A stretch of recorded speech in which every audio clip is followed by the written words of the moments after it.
What's up everybody, Kinetic here, and welcome back to the Road to Ultimate Face Take. In this video we're going to continue kind of demonstrating what Ultimate difficulty is like with Nemesis cranked up and stuff like that. I have run into some pretty nasty Nemesis enemies as I was farming in Cronley's hideout. I ran into Fabius, of all people, like just before the final boss facing Cronley. There was Fabius, and he just would not let me go anywhere without him harassing me. So I had to bail out actually in one of the runs. I was running the dungeon a couple of times to see if I could get some cool drops, and he just wasn't having it at that time. But there's some really good fights in there. Sometimes you'll run into some really good gold named enemies as well.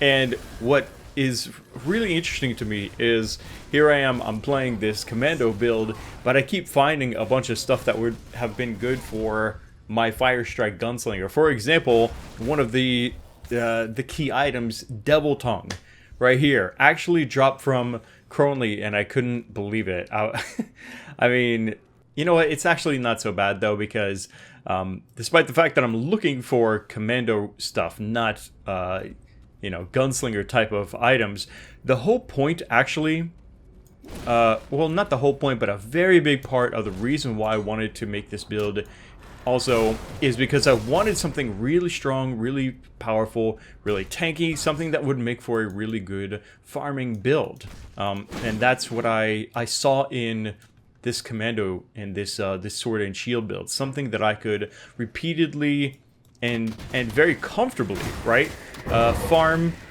endgame bosses and dungeons and stuff like that to try and build up a nice stockpile, right, of different legendary items from maybe builds that I'm already working on or builds that I have yet to try out.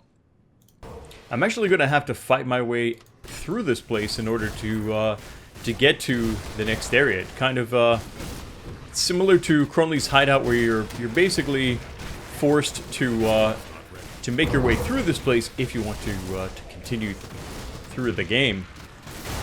I like these big skeletal gargantuans. They're really cool. Imagine if necromancers could sum it up something like this. That would be pretty freaking amazing.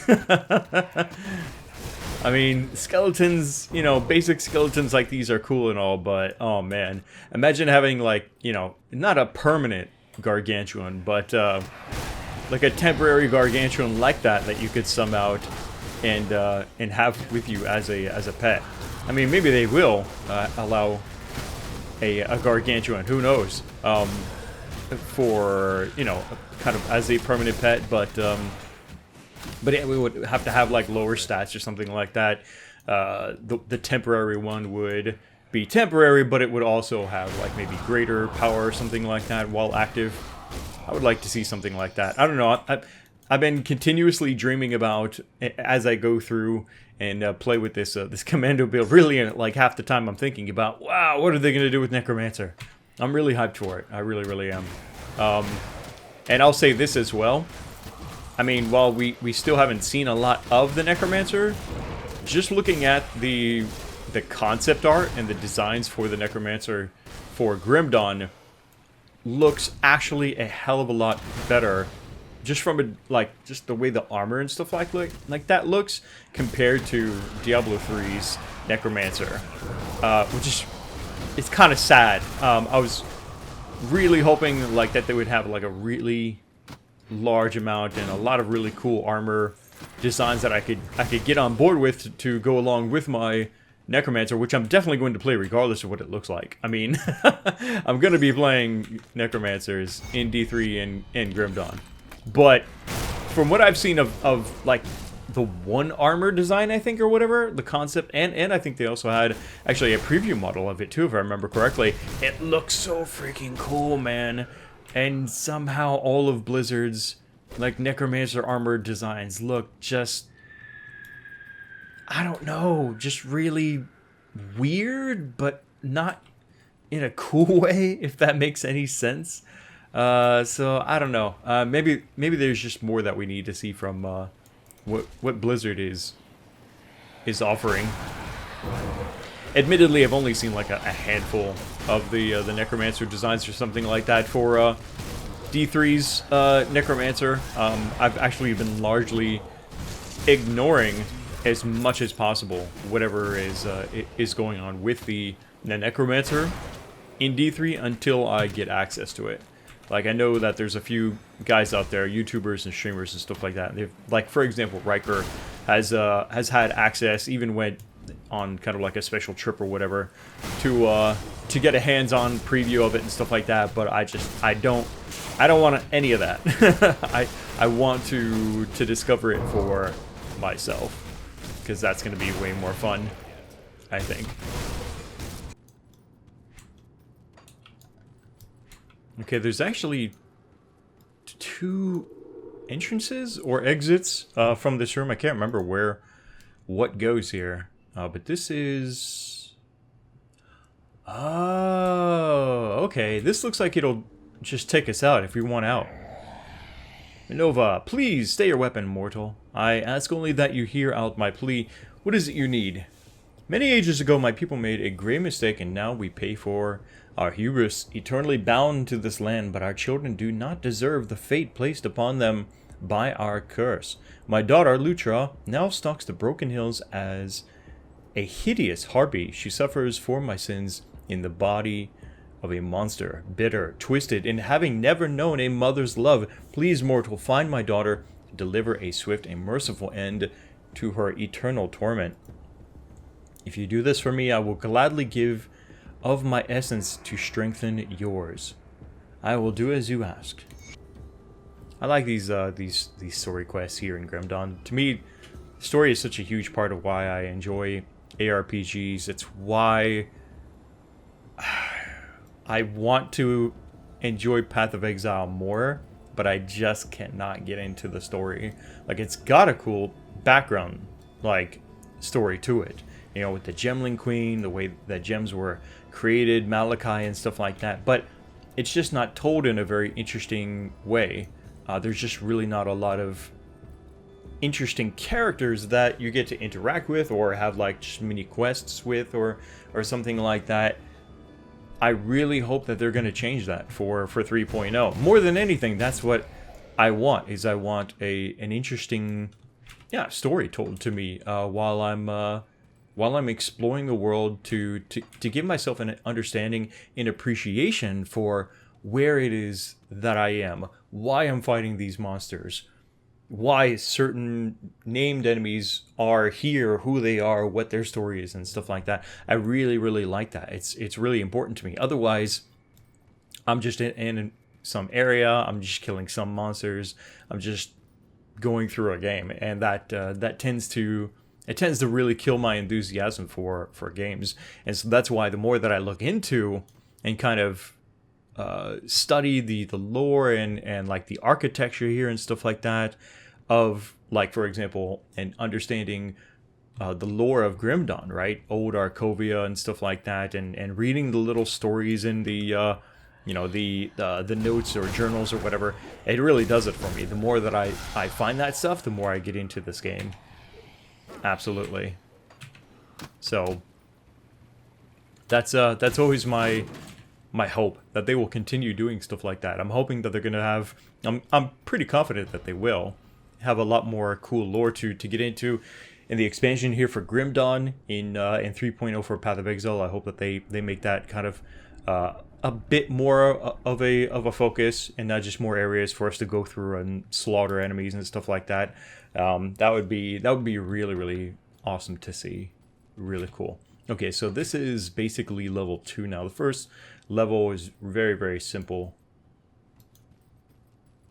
Oh my god.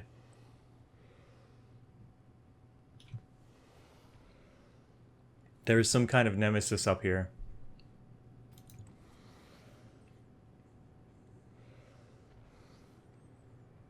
I am so dead. I can't, like, after having run into a couple of these now, I'm convinced that, I mean, like I was saying earlier, there's just no way I can take these things on. For one, I mean, it's already 5 levels higher than me. That's one, right? Which is a huge level difference alone. And with this gear, as well, compounding that.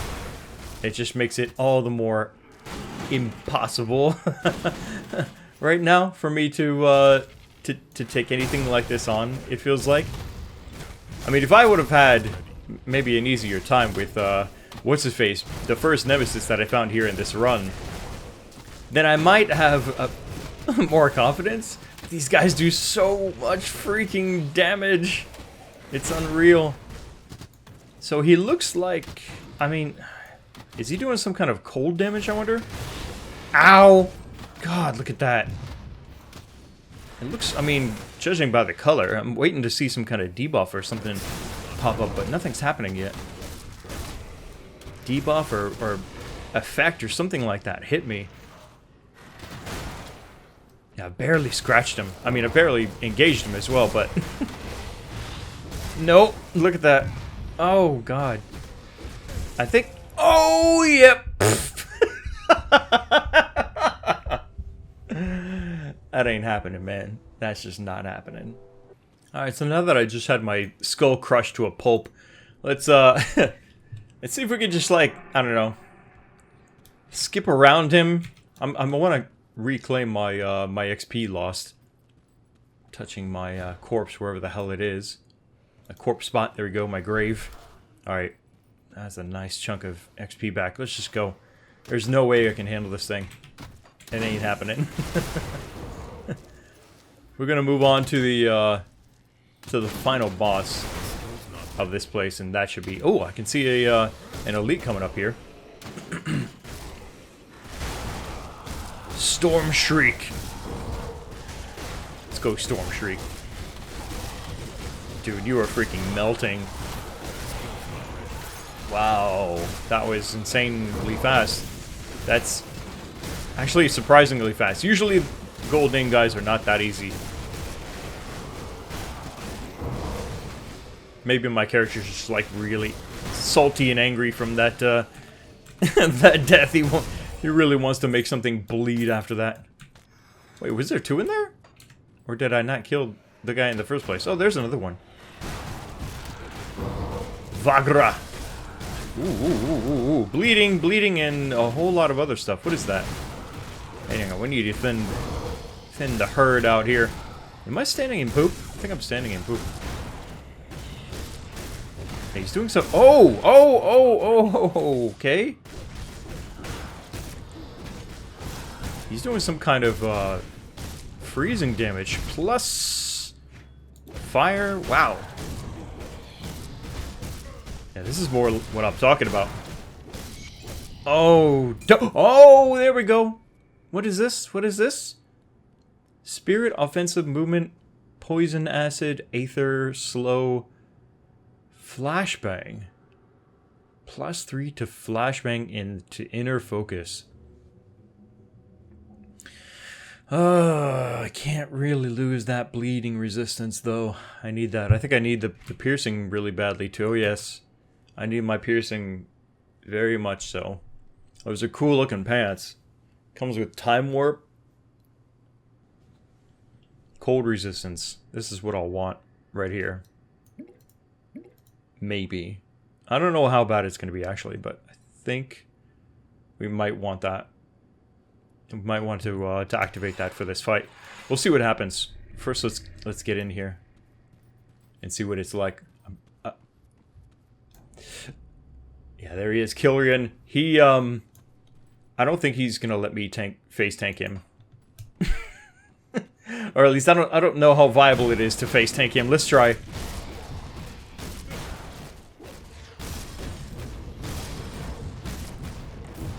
Okay, he's dropping crap on the ground, it looks like. Come on.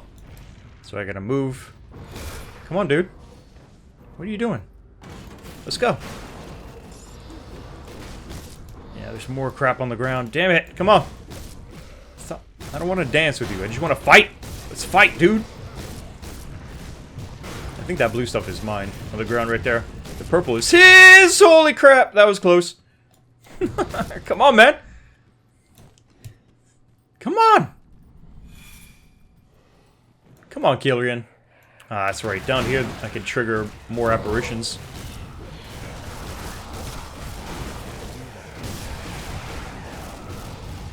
I'm standing in poop. Move. If I line of sight him like that, yeah, then that forces him to move. Dude, what is that? Holy yo. Wow, that was actually a lot faster than I thought it would be. I didn't even see his health at all. And there's a part of his shattered soul. Oh, wow. Pretty solid, I would say. Pretty solid. I mean, he had me pretty close a couple of times. But as long as I was paying attention for the most part, like, and keeping an eye on things like the ground effects and stuff, then yeah, he is face tankable for the most part. Just got to dance a little bit.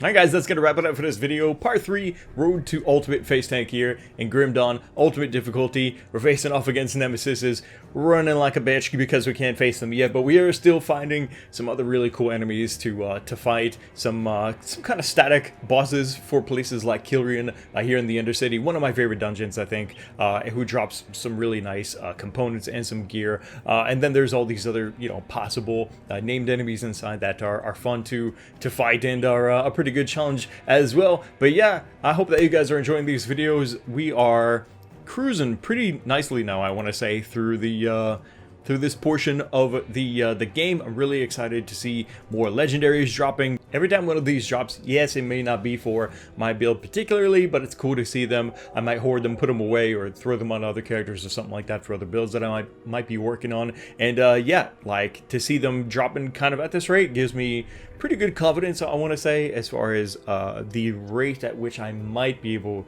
to get the legendaries that I am looking for this build. But yeah, it's going to be fun to continue the hunt. I hope that you guys are enjoying the video. Let me know what you think down in the comment section below. Click the like button to support Grim Dawn here on the channel, and make sure you subscribe so you don't miss the next video. Thanks again for watching. This is Kinetic, and I'll see you next time.